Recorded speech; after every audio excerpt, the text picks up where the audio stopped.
Hello and welcome to Altenew Certified Educators Video Hop. Today our theme is Layer It Up, and as always, enter to win fabulous prizes. Like, subscribe and leave a comment under each educator's video to enter the fabulous giveaway. Now I am going to show you a variety of ways to layer it up.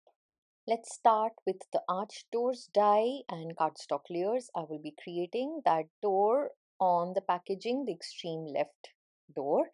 And for the outline, we have two dies, one that cuts through and through and one that creates this opening sort of a door with just a nice score line with the door intact. Now for my colors, I'm using citronella, paper bag, peachy glow and espresso. So for the background, I have a piece of white cardstock and I have die cut those steps, and I'm just placing the steps, centering it on my cardstock, getting a placement for that door to ink cut and create an open door. So I run that through my die cut machine and I have an opening style door. I then run this through the masonry wall embossing folder to create a nice brick pattern. Now this cardstock is bigger, however my final card, the card panel itself is 4 inches by 5 and a quarter inches to create an A2 card. Now for the steps, I have used paper bag and peachy glow. And for the door layers, I have used citronella and peachy glow. So 3 dyes that I used to create the layers of that final door right there. Now, once I have my die cut pieces, I can then put these together following the packaging guide, the layering guide basically that's inside the packaging guide, which makes it really easy to layer all these die cut pieces. So I begin with the steps, the staircases, adding the lighter layer to the darker base, and then just putting together my door. I'm using liquid adhesive to make sure everything stays intact. And once I have these layers all set, I can then move ahead to the next part of the video. So of course, cardstock helps us layer things up, especially with layered dies. The next layer that I'm going to be experimenting is ink layers using the One Go Friendship Flowers stamp, stencil and die set. So I've stamped the flowers and I'm going to use the stencil to ink blend and create ink layers as the second element of layers that I want to show you in my card today. I'm using rouge, crimson, orange cream, autumn blaze, mid yellow and lemonade stand. I keep the lighter colors on my right, so that's rouge, orange cream and mid yellow, and the darker on the left, that's crimson, autumn blaze and lemonade stand. I have all the inks opened out and I'm using my mini blending brushes to ink blend, and I'm just mixing it all up.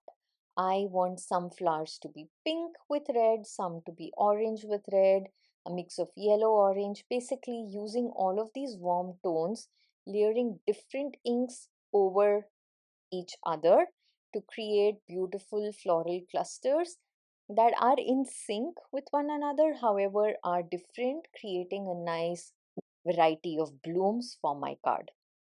So I am simply just doing that, layering ink through the first stencil. I'm using the lighter inks from the inks that I've chosen.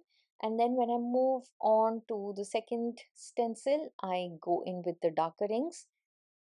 At a few places, lay crimson over the orange cream, lay crimson over the rouge.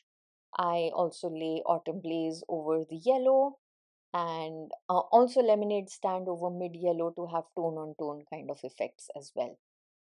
When I move ahead to the third layer to add another tone on the flower petals, I don't introduce new inks. I just use the same darker inks, layering it onto the previous layer, and it really creates a nice effect with all those inks blending in together.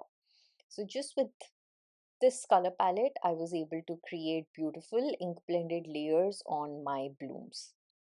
Now, once I am happy with what I have on the petals, I will move ahead to the leaves. But until then, I am just enjoying this process of ink blending and making these blooms come alive. I especially love this set because at one go we're able to stamp a variety of floral clusters using the stencil set. We're able to ink blend all of these and then the die too. One pass through the die cut machine and we're able to cut all of these floral clusters. So I think this really makes things easy and helps with cards like this. At the end, I also show you a second card that I've created using the leftover pieces from the first card. Now moving on to the foliage, I'm going to be using parrot, olive and moss for my greens. I think it brings that vibrant green that I need for the bright, vibrant florals, tying in with the warm tones that I have in mind for this card. Now, once I have completed the ink blending, I have gone ahead and die cut these floral clusters, and now time to put everything together. So I'm going to start off by adhering the steps underneath the door on my white embossing card panel. And then I also glue that entire door that I have created with the die cut layers onto the one that I cut through the white cardstock. So this creates a beautiful interactive element where the door just opens up and you can peek through it, and I will show you what I do with it as we move ahead. Next up, I am just playing around with the the floral clusters.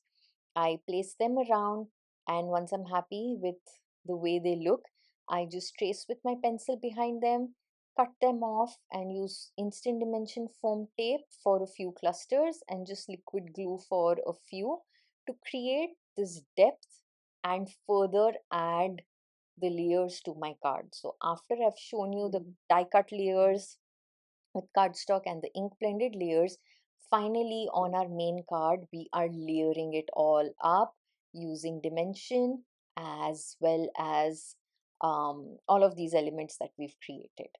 So just going ahead, making sure that I have nice floral clusters throughout on the top, moving down through the card.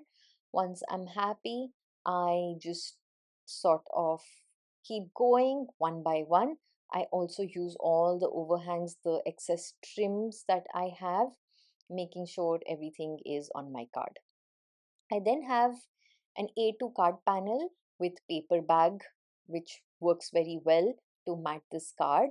And I have stamped my sentiment, just a cluster of sentiments, by placing the stamp through the door on that background panel and heat embossing them with white embossing powder. Now I then use instant dimension foam tape again to place that card panel on the card base that further creates depth, and I accent this with stellar sequins antique gold. I just use my yellow blending brush to add a little glow at the edges of the card. With that done, this card comes to an end and I like how the sentiment peeks through once the door is open. It really creates this nice, vibrant spring door scene. Now I am just sharing pictures of the second card that I created with the leftover elements, and I really hope that I've managed to inspire you to layer it up in your cards. Check the description box for hop details, for details on the classes that I teach. And if you create something inspired by this, do tag me on Instagram. All the details are in the description box below. Until the next time, take care and bye bye.